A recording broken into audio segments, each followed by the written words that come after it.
thank you very much. I'm delighted to be here, and even more delighted that you're here.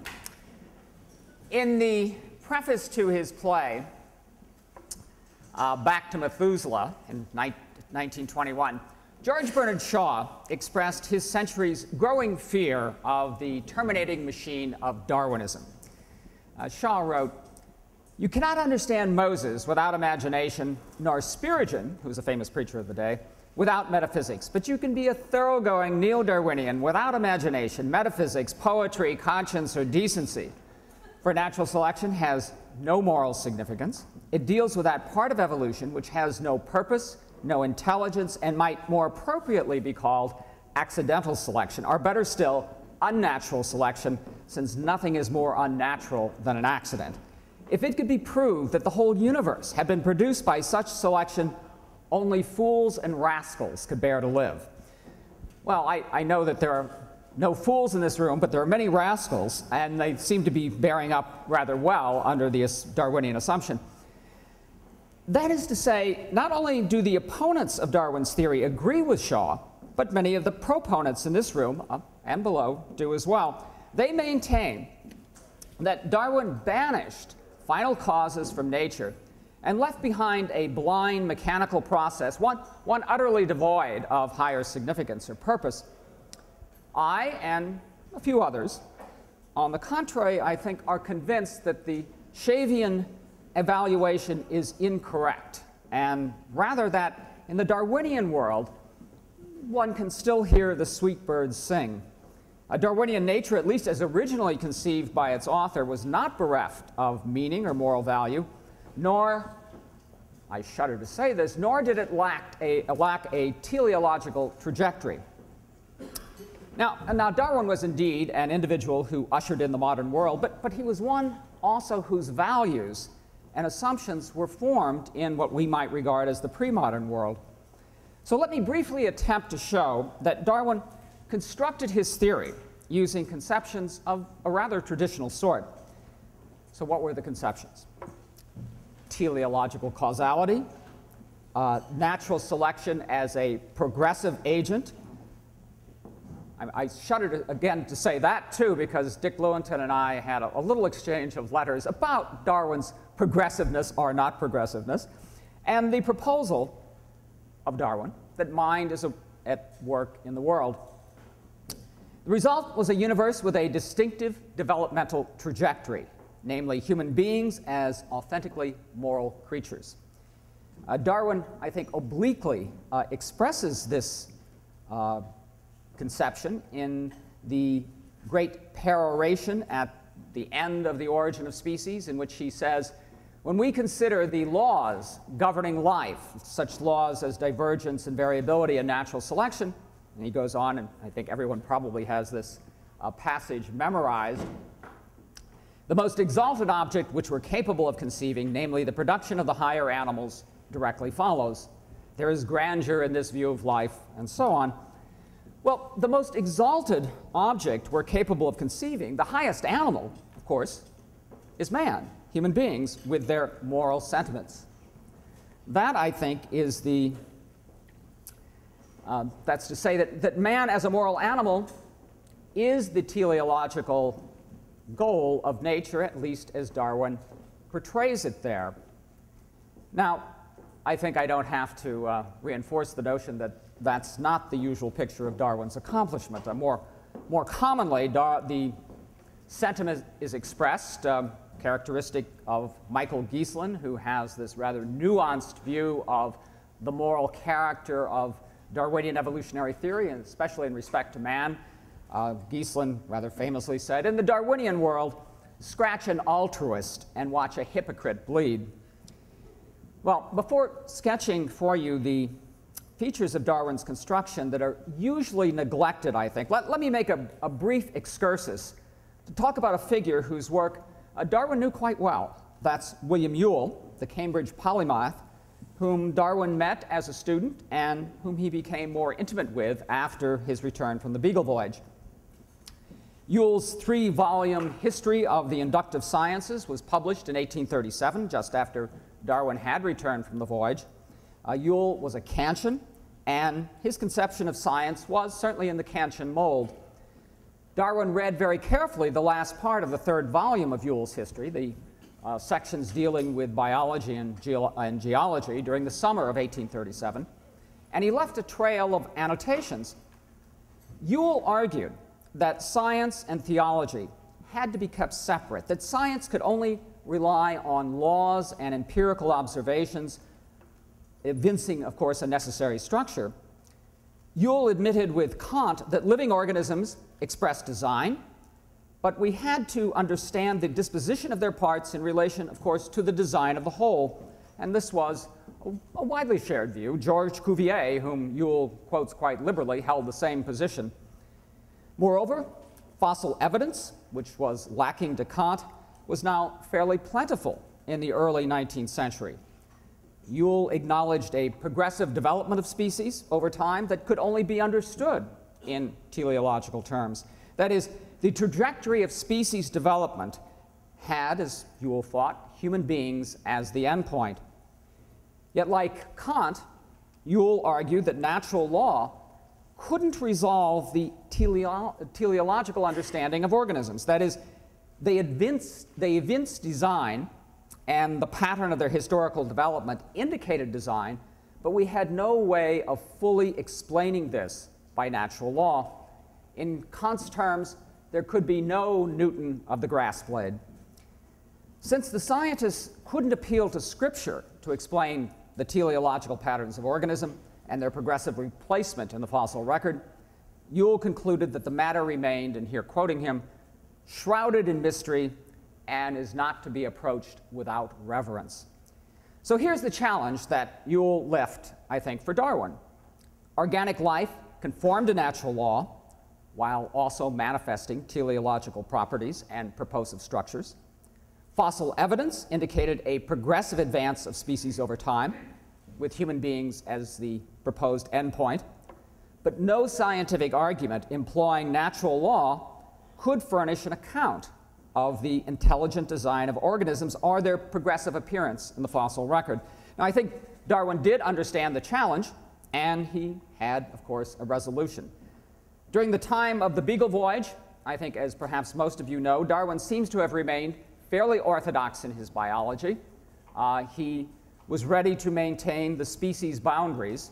At least there's no very overt evidence that he had anything else in mind.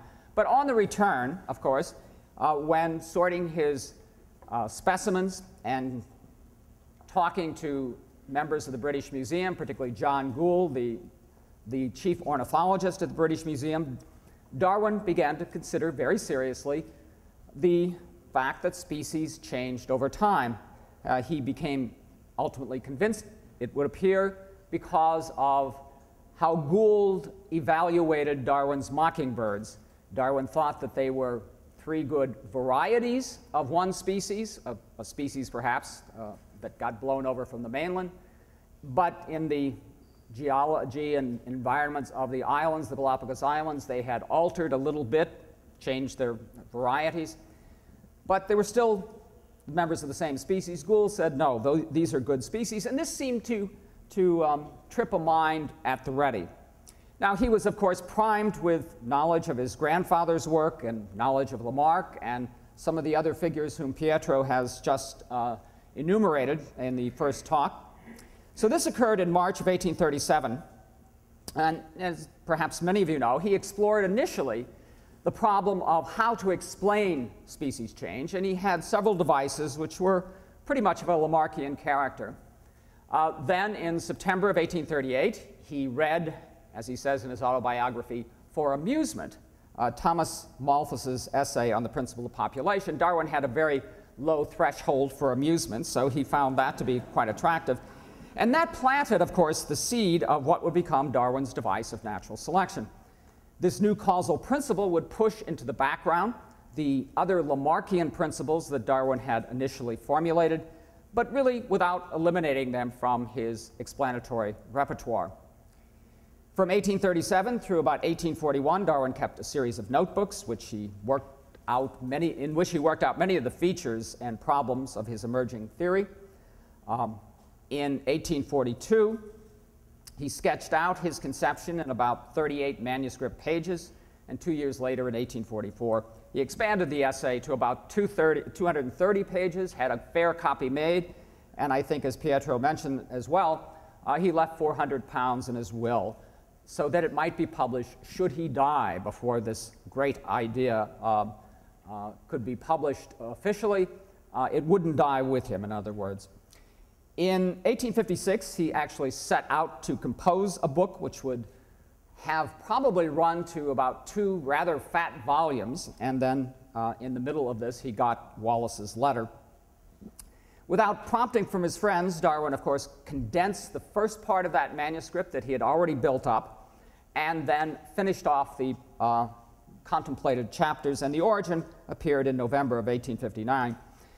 Now, the usual understanding of Darwin's accomplishment, I think, runs pretty much in this way.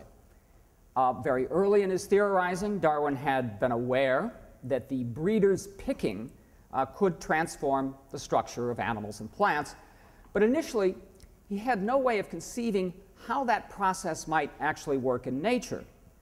Malthus provided the key of population pressure, many more offspring of organisms being born than the environment could sustain, and therefore any chance traits that an organism might evince, those organisms that had those chance traits that worked in a particular environment had a better chance of reaching reproductive mating and producing progeny and passing on that trait. Now, I don't think this historical scenario is wrong, but it overlays the deeper assumptions and motives of the theory. I think those hidden powers that actually hold the theory together. In the Malthusian moment, when Darwin initially considered the effects of population pressure on organisms, he likened the impact to 100,000 wedges trying to force every kind of adapted structure into the gaps and economy of nature. Immediately, though, as soon as he pens that, he writes in his notebook this phrase in which he's trying to understand the Malthusian principle in teleological terms. The final cause of all this wedging must be to sort out proper structure and adapt it to change.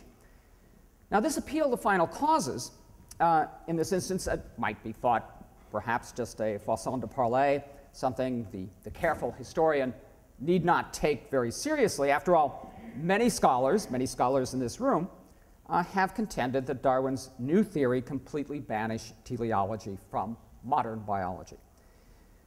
If we're talking about Darwin's legacy, I think that's certainly true, but it's not true of the theory that appeared in The Origin of Species. I think it's quite clear that during the almost 2 decades prior to the publication of The Origin, the concept of final causality played a rather fundamental role in the construction of his theory. Whewell, after all, made telic considerations simply part of the standard repertoire of the naturalist's understanding of life, and Darwin was really always quite deferential to recognized authorities. A salient example of Darwin's usage of teleological notions, and there are many in the notebooks, comes from early November of 1838. He was tackling a problem that still intrigues biologists, certainly it intrigues many of my undergraduates. Why is there sex? As opposed to, why isn't there simply asexual reproduction, clonal reproduction? Darwin understood the role of sex as requiring a teleological explanation.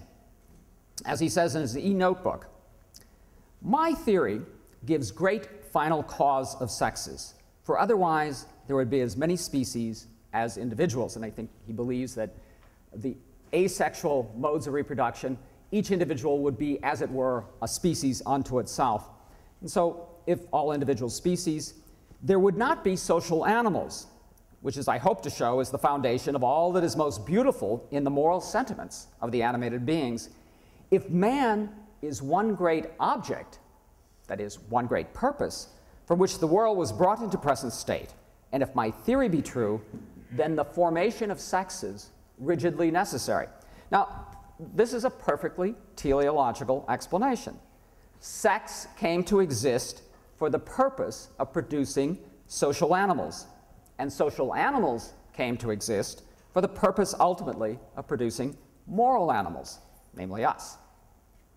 Quite clearly, then, I think Darwin asserts that his theory recognizes man as the one great object, and that's a word, of course, in its more obscure meaning, the one great purpose, for which the world has come into existence. Now, if we dig down into the deeper layers of the origin, and the origin is like a archaeological deposit.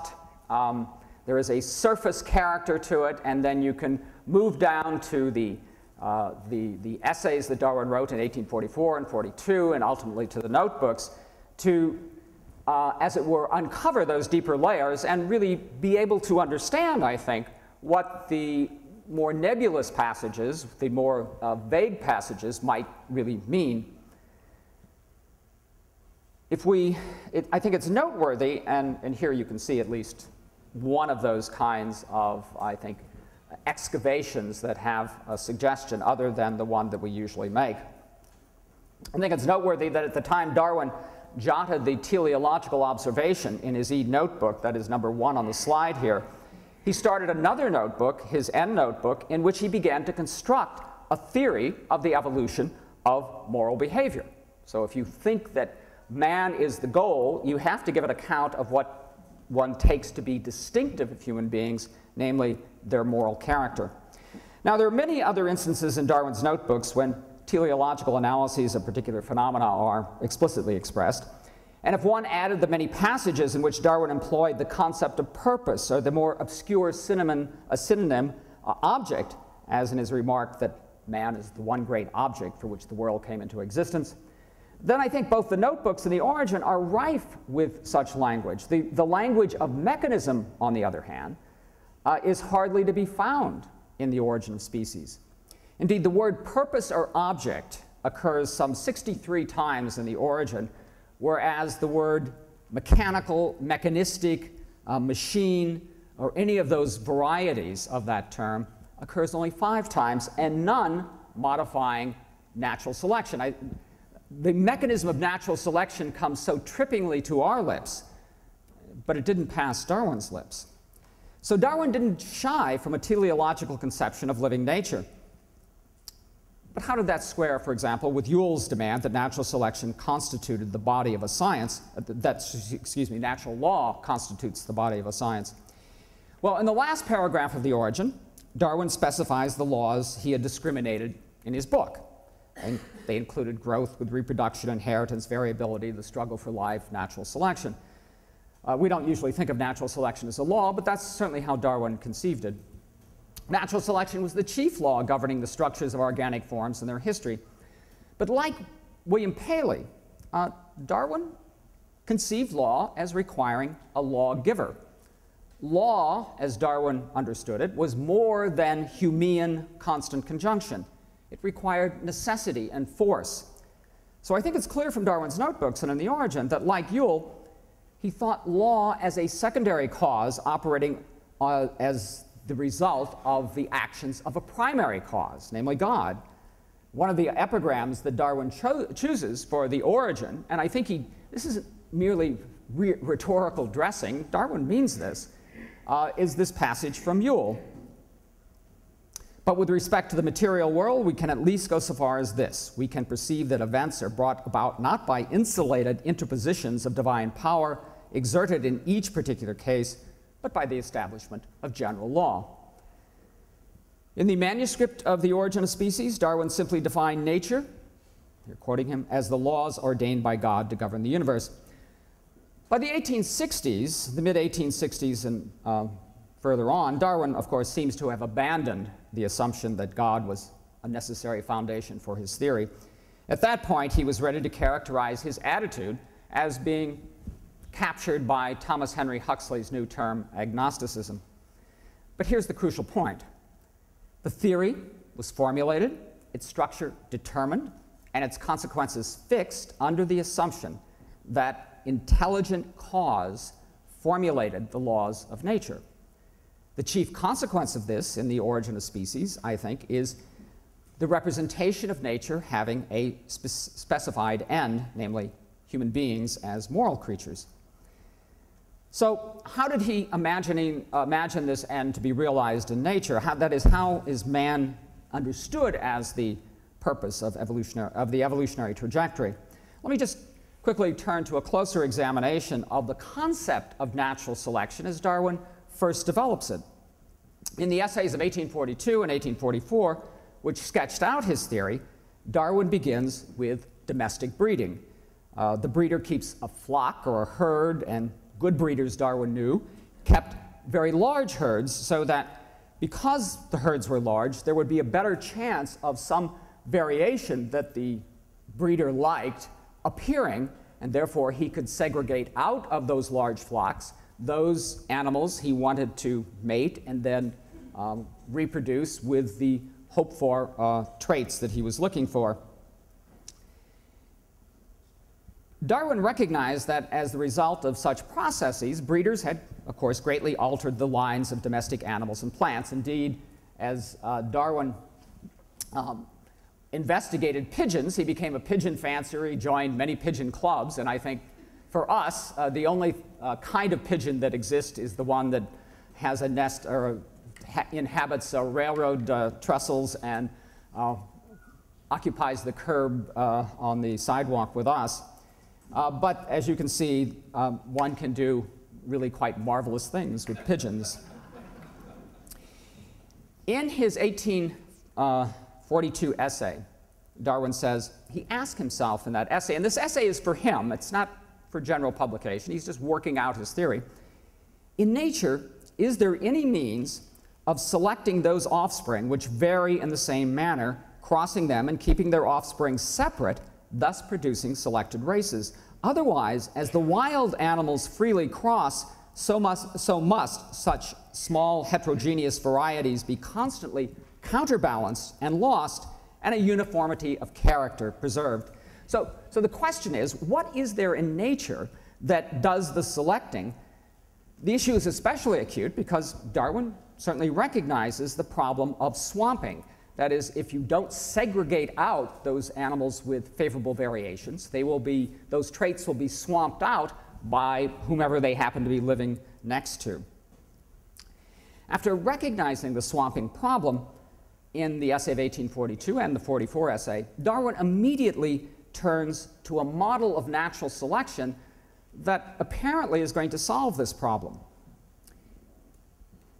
Here's a rather long quote, but it does capture what the notion of natural selection that I think is also expressed in The Origin of Species. In the 44 essay, he says, "Let us now suppose a being with penetration sufficient to perceive differences in the outer and innermost organization quite imperceptible to man, and with forethought extending over future centuries to watch with unerring care and select for any object the offspring of an organism produced under the foregoing circumstances, I can see no conceivable reason why he could not form a new race, or several, were he separate the stock of the original organism and work on several islands adapted to new ends, as we assume his discrimination, his forethought, and his steadiness of object to be incomparably greater than those qualities in man, so we may suppose the beauty and complications of the adaptations of the new race and their differences from the original stock to be greater than in the domestic races produced by man's agency." Now, when Darwin is trying to work out for himself the features of natural selection, he chooses not a mechanical model, but a model of a very powerful mind, a selector with preternatural forethought, with discrimination, who chooses organisms because of their beauty and complications. And he does so with unerring care. And like the domestic breeder, this natural selector would segregate the favorable individuals and prevent back crossing to the rest of the group. Now, this same creature appears in The Origin of Species in the chapter on natural selection, in which Darwin is explaining the operations of natural selection. As he says, and many of you know these passages, "Man can act only on external and visible characters. Nature cares nothing for appearances, except insofar as they may be useful to any being. She can act on every internal organ, on every shade of constitutional difference, on the whole machinery of life. that machinery of life is one of the 5 times it appears in the whole book, and not modifying natural selection itself, but the object of natural selection. Man selects only for his own good, nature only for the being which she tends. Can we wonder then that nature's productions should be far truer in character than man's productions, that they should be infinitely better adapted to the most complex conditions of life, and should plainly bear the stamp of a far higher workmanship? Now, no machine of Darwin's acquaintance could act on every shade of constitutional difference or penetrate into the inner fabric of beings. Only a very powerful mind could do that. In The Origin, Darwin observed that successful breeders kept large flocks because chance variations would occur more often if you had a large flock. He argued analogously that natural selection would operate more swiftly and powerfully in large open areas where, I'm quoting him, there will be a better chance of favorable variations arising from the large number of individuals of the same species. Thus, under such conditions, the discerning eye of natural selection might pick out favorable variations. Now, if you think about that for a moment, it doesn't work very well, except that you have a discerning mind, as it were, picking out the favorable variations and bringing them together, the individuals that have them. What Darwin simply assumed was that natural selection, just as the attentive human breeder, would segregate such individuals for mating and thus avoid the swamping problem. Now, most biologists recognize that large numbers only exacerbate the swamping problem. That's why today I think most ecologists will maintain that small, isolated groups are more favorable for the evolution of species and for the operations of descent. Darwin asserted the advantages of sympatric speciation because of his view of selection as an intelligent agent. Contemporary biologists, of course, assume allopatric speciation for the most part because they regard natural selection as a blind mechanical process. Darwin's model of natural selection as a discerning mind can be assessed in another light. That mind cared for the organisms it tended. In The Origin, Darwin expresses it this way. It may be said that natural selection is daily and hourly scrutinizing throughout the world every variation, even the slightest, rejecting that which is bad, adding up all that is good, and insensibly and silently working whenever and wherever opportunity offers at the improvement of each organic being. Darwin here asserts that natural selection works for the improvement of each organic being. And following that passage, he says, natural selection can act only through and for the good of each being. And in the penultimate paragraph of The Origin, and as natural selection works solely by and for the good of each being, all corporeal and mental endowments will tend to progress toward perfection. Now, these aren't slips of the pen, but of course, from our perspective, natural selection does not work for the good of each being. It eliminates most beings. It destroys most beings. Darwin's conception, I think, of a benevolent mind working in nature had such deep roots in his theory that it overcame what appears to be, at least for us, an obvious consequence of the actions of natural selection. That is, natural selection is a destroyer. It doesn't work for the good of each being. I mentioned that almost immediately after he had constructed his teleological explanation for the origin of sexual generation, namely that it was necessary for the evolution of moral animals, Darwin began a notebook in which he attempted to develop a moral theory, that is to show how moral judgment and behavior had evolved. This would have been required to complete his project of showing that human beings were the purpose of evolution. Morality was understood by British theorists to be distinctive of man, and Darwin had to find a way to explain it. While morality was distinctive of human beings, reason was not. So if you're a British empiricist, you're perfectly happy to say that what reason is, for the most part, is the association of ideas. And ideas are faint copies of impressions, and animals are perfectly capable, and there are many natural theologians whom Darwin was acquainted with who were ready to attribute to even insects a small dose of reason. So reason was not the barrier. It was indeed moral judgment and moral behavior. Perhaps most of you know how Darwin settled this. he met a problem when he was dealing with the social insects. So in The Origin, he has a chapter on instinct. But when he originally confronted the problem of the social insects, he couldn't understand how natural selection could produce the distinctive behavior of ants and bees, especially the workers and soldiers of those organisms, because, after all, they leave no progeny. And natural selection works on individuals to select them who have advantageous traits so that they can pass those traits to progeny, but neuter bees and ants have no progeny. Darwin thought that this was almost fatal to his whole theory. How to explain this?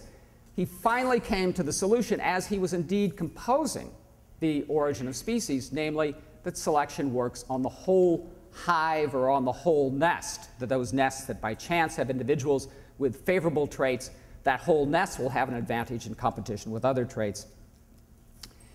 This is what the model that Darwin employed in The Descent of Man in order to give an account of human moral evolution. Those proto-humans on our way to being human, those small tribal clans that by chance had individuals who were more cooperative, more sympathetic, that little group would have a better chance in its sort of relationships with other small tribes that didn't have it. And this would instill those, what we think of as the moral virtues in these smaller groups. Well, this is, I think, how Darwin solved that problem. Paradoxically, I think that Darwin's success in his own mind and that of his readers, the success in trying to explain the descent of species, employing the concept of natural selection as he did, was due to the fact that he thought of natural selection as being somehow embodying intelligent mind, because mind could make those discriminations that no machine of Darwin's acquaintance could, or any machine or a mechanical device that any of his readers would have been familiar with, or for the most part. So paradoxically, I think, that is, the theory had the success that it did. Natural selection, of course, was one of those disputed points in the further development of Darwinian theory in the latter part of the 19th century. But nonetheless, it had, I think, the success that it did because Darwin didn't conceive it as a mechanical process, but one that somehow embodied mind. Because of that, now, and we are much more sophisticated, perhaps, than Darwin would have been in mechanical models that could produce the effects that Darwin was aware of. Paradoxically, because he thought of mind at work in nature, we now have Darwinian theory and celebrate the 200th anniversary of his birth and the 150th of The Origin. Thank you very much.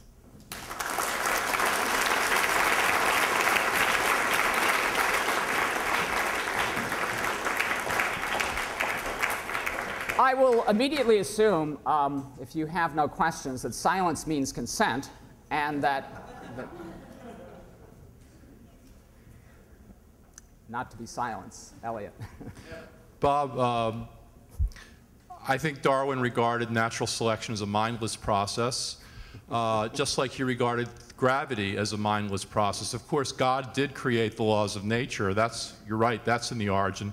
But the processes in place in these two instances, I think, were mindless. One piece of evidence for this interpretation is his taking the suggestion to use the phrase the survival of the fittest to describe his theory. He did this because he thought that people were being misled by the phrase natural selection. They mistakenly interpreted it to mean some sort of conscious choosing, and he wanted to disabuse the reader of that mistake. Well, I think you're perfectly right. So that it was suggested by Alfred Russel Wallace that Darwin might capture what he really means by natural selection. Wallace was a little sensitive to the anthropomorphism of natural selection, and he suggested that Herbert Spencer's phrase survival of the fittest would capture what Darwin meant. And in the 5th edition and 6th editions of The Origin, in the chapter on natural selection, Darwin has the chapter heading Natural Selection or the Survival of the Fittest. Wallace said, do away with natural selection altogether, and Darwin said, no, I don't want to do that. My argument is simply, and certainly by the 1860s, even the early part of the 1860s and through that period, Darwin his faith just seeped right away. And because of the objections that were brought against Darwin, I think it pushed him more and more in the direction that you're suggesting. So I perfectly well admit, in the 1860s, Darwin certainly gives up this idea altogether. But in the construction of the theory, when the theory is actually being formulated, and as it appears in the Origin of Species, that's my argument. Namely, it is worked out under those assumptions. Those assumptions, indeed, are later abandoned. Yes, thanks very much, as usual. Extremely clear. Aren't you, however, two small objections, no, small comments. The first one, aren't you taken away from the Origin of Species all the statements about the extreme violent fight that goes on even on these mining banks? Yeah. Secondly, don't you agree, but you are the expert, so I'm just curious, don't you agree that from the famous E passage throughout, that is the notebook, so that the English gentleman become a moral being? Now, there is a wedging out that it appears to me you're taking out, and in the same passage you are quoting about the wedging, there is also follows the idea of the bunchful of feathers falling to the floor, as you said, through gravitational laws, but could not be and it's explained. determined. There's no free will as far as he's concerned. So everything is determined. We cannot judge Darwin's intentions, but certainly I could argue, theoretically, I could argue that, okay, this may be the rhetorical strategy to prepare for the long argument that in 1844 could even be published. Well, I think there are various, how to put it, tensions within the theory that Darwin produces. What is striking, I think, is that he, 5 times I've counted, in particularly explicit passages, him saying that natural selection works by and for the good of each being.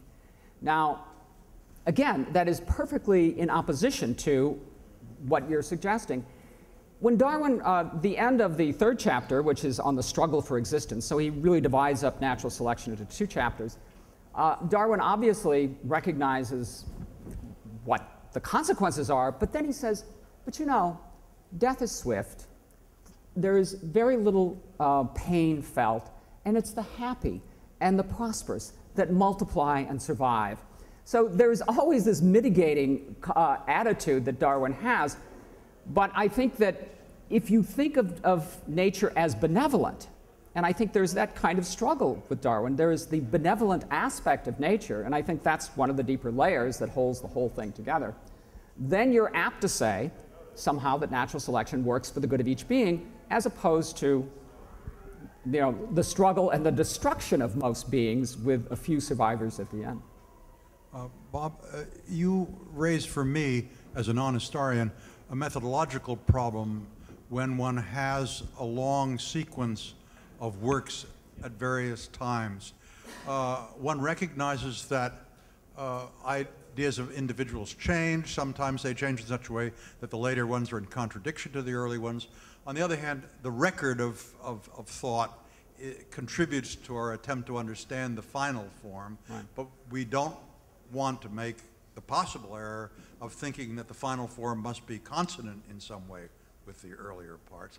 And I think that this, as I say, as a non-historian, represents to me a real methodological challenge, because I can always say, oh yes, well Darwin said this in 1844 and he said that in 1850. Right.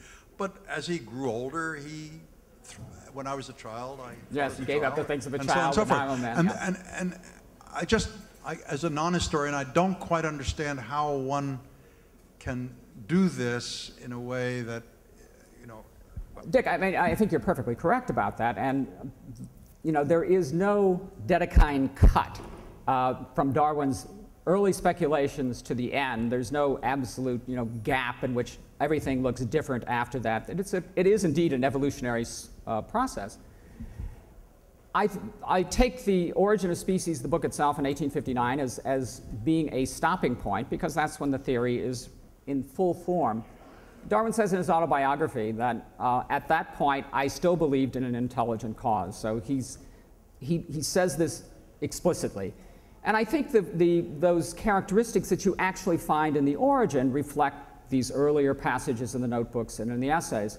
So again, my contention is not that Darwin was a flaming teleologist. I think even in 1859, if you stopped him and you say, now do you really believe that there is a mind here at work? I think he would really hesitate. But it depends, of course, on, and I'll leave you with this kind of problem, what is Darwin's theory? Where is Darwin's theory? Is it in his head? Is it in the book? Is it in the notebooks? It's not so obvious. I think philosophers, my companions here, tend to think of theories as abstract entities. And insofar as you think of as a theory as an abstract entity, you can have an instantiation in the modern period, you could have an instantiation in 1859 of the same theory, but then the temptation is to read back into 1859 what we now believe. If you think of theories rather, much more Darwinian, as it were, natural processes, evolutionary processes, you're less apt to make that mistake of reading sort of the end product back into the earlier period. I think my chair has given up all hope and oh, you have a microphone, okay. I'm glad that you think that he may have been moving away from teleology and designers in 1859, because from 1858 on, he has an extended conversation with Asa Gray over teleology and design. Right. And he essentially says over and over again, I'm in a muddle. He doesn't know quite what to do, except he will not take teleology, he will not be considered a teleologist about 90% of the time. So I don't think he gives exactly that statistic, but well, no, he does. I'm giving that statistic. Right. He comes back to it actually after his book on the orchids. He tells Gray that he thinks that maybe he's got some teleology in there. But what I want to know is, are you trying to say that teleology designers were fundamental in the initial development of the theory, yes, but he moves to a point where he no longer needs it? Well, I guess it depends on what you mean by no longer needs. If you think the structure of the theory was built under those conceptions, then there's a certain sense in which that's needed, that's still needed.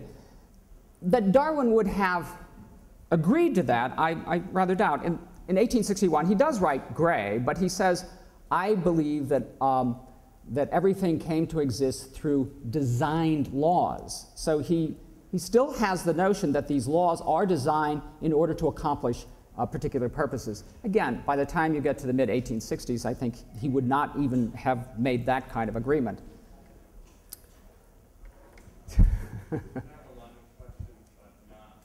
Well, I'm happy to entertain this over a ham sandwich, these questions. Thank you very much.